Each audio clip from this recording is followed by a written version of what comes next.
সকালবেলায় অনেক রোদ উঠেছে। আমি কচি আম পাতা কালেকশন করতে এলাম।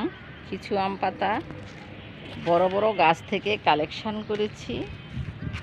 এইখানে যেগুলো হচ্ছে কচি আম পাতা, সেগুলোকে লবণ এবং ভাজা শুকনা মরিচ সহযোগে বাটা হবে ভাত দিয়ে খাওয়ার জন্য।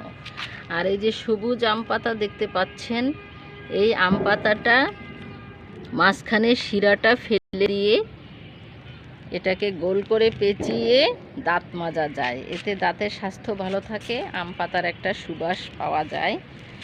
আর এই আম পাতাগুলোকে, এটা ছোট চারা আমি এখানে 10 তলার ছাদ থেকে নিচ্ছি।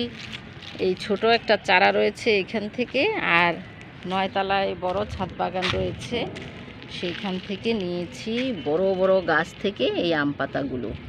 আর কচি আম পাতা খাওয়ার আরেকটা প্রসেস আছে, সেটা হলো এটাকে কুচি কুচি করে কেটে অথবা বেটে তেঁতুল মেখে খাওয়া, খালি খাওয়া।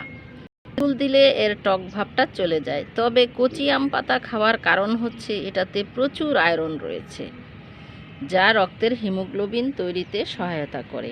এই আম পাতা যদি আপনার গাছে হয় তাহলে এভাবে খেতে পারেন।